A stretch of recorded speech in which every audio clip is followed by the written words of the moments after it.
am your intuitive love reader, aka the Mystic Siren. If you're manifesting love and abundance, I've got something very special for you. I have your all-authentic and high-quality crystals blessed and ritualized by the Enlightened Guide. Black Tourmaline for grounding and protection. Brazilian Citrine for attraction of money and abundance. Madagascar Rose Quartz for attraction of love and harmonious relationship. And of course, our Lucky Red String Bracelet with Jade Charm to attract love and money. PM me kung paano ka magkaroon ng high-quality, blessed, and ritualized na crystals na to. Let's see. Fire sign bonus reading for the month of May. Aries, Leo, Sag. Meron kang gustong kausapin, you're trying to manifest something, business or love. Ooh. Nagkaroon ng hindi magandang decision or unfairness, okay? Walang pag-uusap, napakatahimik, okay? Crickets chirping, sabi nga. The feminine here is nagwi-withdraw ng kanyang love. May mga doubts, natatakot siyang mag-invest, magtiwala, magbigay ng pagmamahal.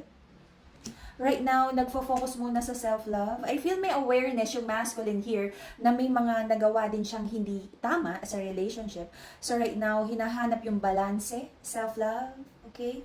This is more about stalking, pakiramdaman. Nakakalungkot, no? Nakakalungkot for the both partners na hindi nag-uusap. Okay? I feel may mga nagawang actions, decisions na hindi masyadong napag-isipan. At kung ano yung mga binil together, nagkaroon ng energy of parang nasayang dahil lang sa isang pagkakamali. Okay? So medyo may pagka-pessimistic na yung outlook nyo sa relationship right now. Okay? You don't feel stable, yung mga naging pangarap or plano is parang you feel na parang wala na, gumuho na. Nagkakaroon ng overthinking about yung mga hindi magandang ugali sa toxicity na umikot, no, sa connection na to in the past. Natatakot na rin to fully invest sa relationship na to kasi parang ang daming misunderstanding at kaya pa ba talagang ayusin. And because of so much doubt, hindi nag-uusap at nagkakaroon ng maraming miscommunication here, assumption, di ba? Na hindi nag-uusap, ina-assume baka ito yung meaning, baka ayaw na talaga, baka, and because of that, mas lalong lumalaki yung gap. Nagkakaroon ng sadness, no? Na parang because there's an energy of hindi naging honest dito. Kaya parang yung disappointment talaga is medyo hindi kinakaya. The reason for the reading is the Queen of Wands. I feel the masculine here had been entertaining other binulong. May ina-entertain ba na ibang energies ang masculine here? There's the Queen of Wands in reverse. Alright?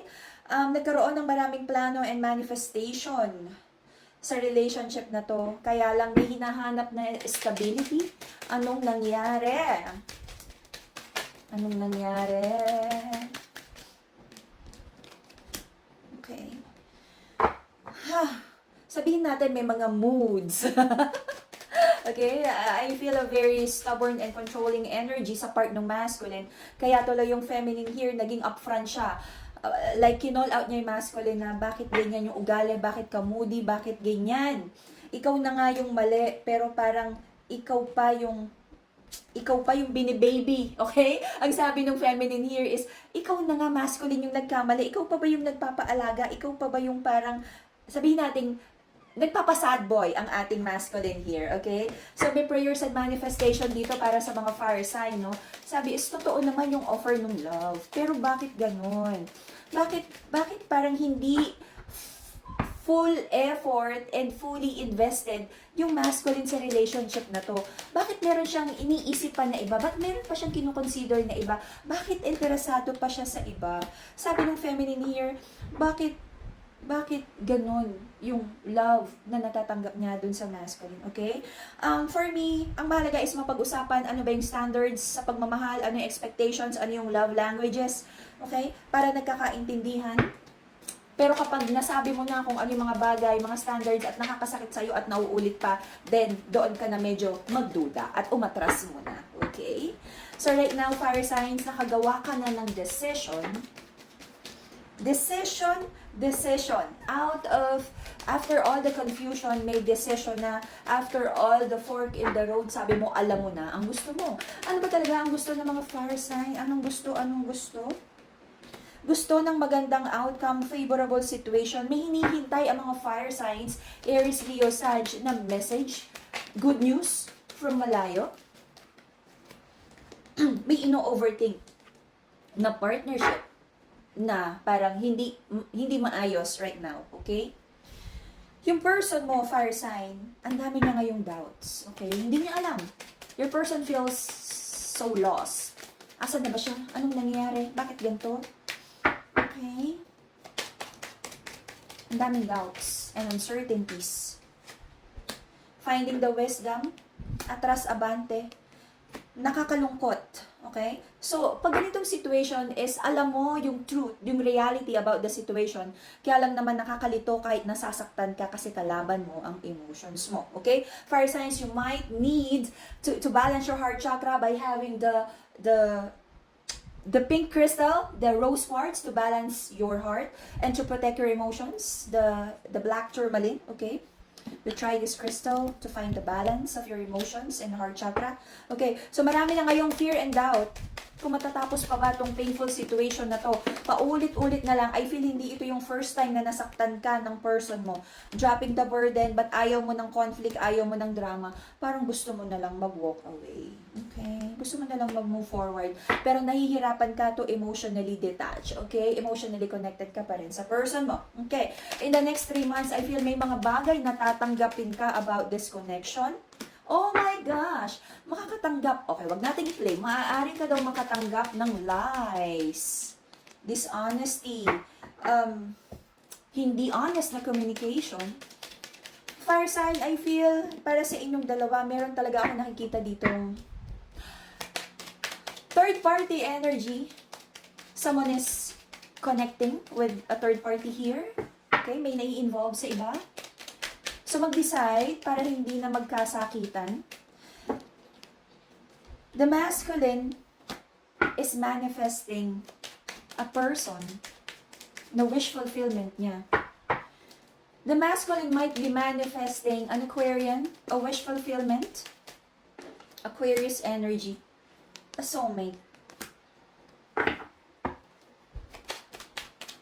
Sino tong soulmate na to? Imarites na yan. Sino ang minamanifest ng masculine energy? The masculine is manifesting, okay, sobrang daming effort, no, in the past ng masculine na to, sa connection na to. At sobra yung attachment niya sa person na to. The masculine energy in this connection is manifesting sabihin natin, may pagka-karmic yung connection. But at some point, may soul contract. The masculine here could be manifesting an Aquarian, a wish fulfillment. He thinks na ito yung wish fulfillment niya, okay? Fire signs, Aries, Leo, Sag, mag-usap na mabuti about this connection, kung kaya pa ba or not, okay? Guidance lang naman ng tarot. Ang mahalaga kasi is mag-usap na mabuti. And you decide kung kaya pa ba talaga. Kung kaya pang ituloy ng walang sumbatan, ng walang problema. If yes, then proceed with the connection. But if not, kung magkakasakitan lang, then you have to decide. And that's the fire sign reading for the month of May. See you again in a few days for your June reading. Bye-bye, fire signs. Good news sa lahat ng nag-aabang sa ating bagong line of crystals. Ang isa sa ating pinagkakatiwalaan na healer at magaling mag-love spell na si Everlasting Alpha at kilala natin bilang Ate Joy ay naglabas na rin ng kanyang crystals. Huwag na nating patagalin. Umpisa na! Para sa lahat ng may problema sa reproductive health, para sa'yo ang Healing and Fertility Bracelet na to. Kung ikaw ay may hinihiling na blessing na pinansyal, para sa'yo ang Abundance and Protection Bracelet na to. Elephants are known to be wise and strong. Ang Lucky Elephant Bracelet na to ay magdadala sa iyo ng good luck, vitality, and protection. Isa pang pampaswerte, ang Lucky Money Bracelet na to ay mag-a-attract ng abundance at prosperity sa kung sino mang may suot nito. Ang lahat ng bracelet na to ay na-cleanse at naorasyonan ng ating Everlasting Alpha. PM me kung paano ka magkaroon nito.